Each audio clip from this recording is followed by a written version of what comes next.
Welcome to today's edition of Crypto Corner at InvestorIdeas.com, news on what's driving the cryptocurrency market. This podcast was sponsored by cryptocurrency payment technology Flip, a creation of FitPay Inc., a leading provider of cutting-edge payment technology and a subsidiary of NextID, traded on the NASDAQ under the ticker symbol NXTD.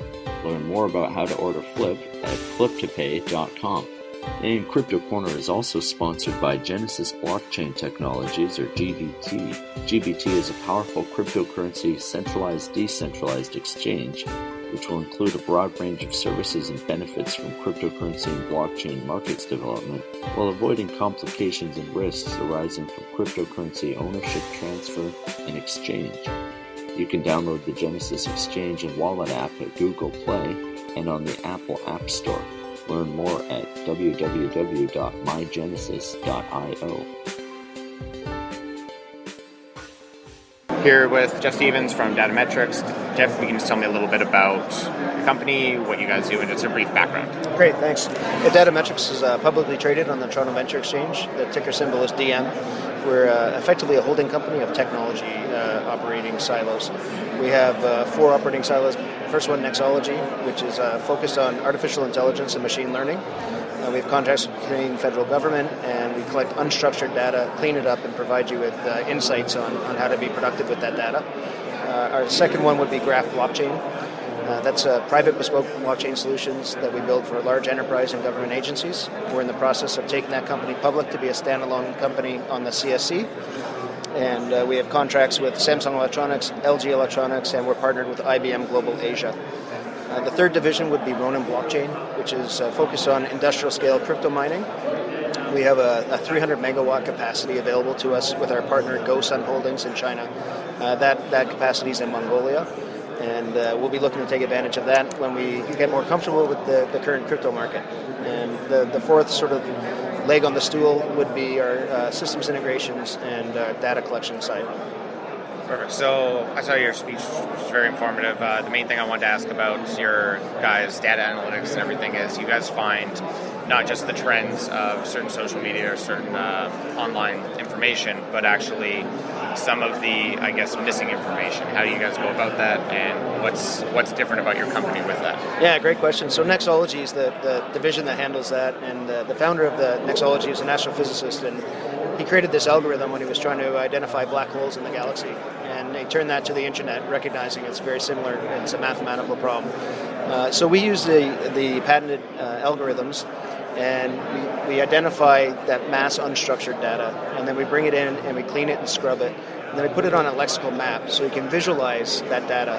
And then by doing that, you're able to identify robots and spam, and then really look at the core sort of contributors to that, whatever topic you're searching for.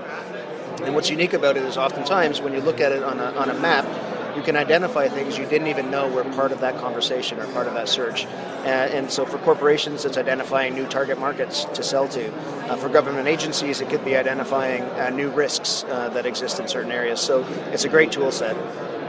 Perfect. One of the things that sort of struck me as well is just the disassociation between real trends and social media trends. There's often a big gap there between the actual reality of, for instance, what people are looking at online or what they're posting online versus what they're participating in real life. Are you guys finding there is a big correlation between that, or that those don't correlate? Yeah, so where we're focused right now is more on, less on trending and more on discovery. Okay. So we discover unknown situations for you. There's a lot of companies that can go in and very easily find what's trending. But for us, where our key advantage is to identify those unknowns and bring them to light.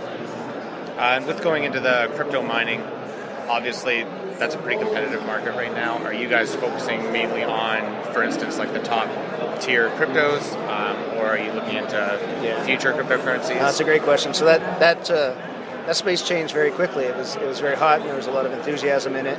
And at the time when we first made the acquisition, we were focused on altcoins and going that route. And since then, since January, we've sort of restructured the thought process, and we'll be doing a mix of Bitcoin and altcoins. But really, where we're focused on that is, right now the hash rates are at all-time high. The difficulty is very difficult, and the cost of the coins is very low. So we treat crypto mining like you would treat gold mining, and right now we've got it on care and maintenance, and we'll turn the switch on when we feel that the price sort of matrix is there and it makes sense. But for right now, we're not going to mine for the sake of mining, just like a gold mine wouldn't be mining gold if it didn't make money. So absolutely, we're gonna wait. We long term very bullish on the sector. We don't think it's going away. We're just gonna pick the right time to sort of engage that division. And as well, you guys, I think it was 300 megawatt capacity? Yeah, so it's a massive footprint. When that sector does turn, we're one of the only public companies that has a 300 megawatt capacity available to them. We do some small-scale mining, which we continue to do, both in Mongolia, where that footprint is, and a smaller degree in Quebec. We're in the process of negotiating with a group now in BC, trying to acquire another 6 megawatts. So we're not dormant. We're just not actively putting a lot of money to work in the space until we get a better understanding on the direction. Absolutely. And I just know, just from most crypto mining companies, the biggest problem is obviously the size of the mining farms you have to have, and then also the power going into them. How much are you guys considering, obviously, alternative energy sources or battery resources or anything like that? Or are you noticing that's a trend in the crypto mining space? Well, our great opportunity is, our only restriction is capital to buy the machines. It's not the capacity. We have a massive amount of capacity with 300 megawatts. Where that data center sits is between a wind farm and a coal plant. So, we have a wonderful opportunity. It's just we're waiting for the right time to re-engage that. Perfect. Thanks, Scott. Good. Thanks for your time. Yeah. That does it for today's Crypto Corner. If you would like to be a guest or sponsor for this podcast, contact InvestorIdeas.com. Investor Ideas reminds all listeners to read our disclaimers and disclosures on the InvestorIdeas.com website. And this podcast is not an endorsement to buy products, services, or securities. Investors are reminded all investment involves risk and possible loss of investment. To hear more InvestorIdeas.com podcasts, please visit InvestorIdeas.com/audio. And a reminder, you can also hear our podcasts on Spotify, iTunes, TuneIn, Stitcher, Spreaker.com, iHeartRadio.com, and Google Play Music. For disclosure purposes, NextID is a PR news and social media featured company on InvestorIdeas.com.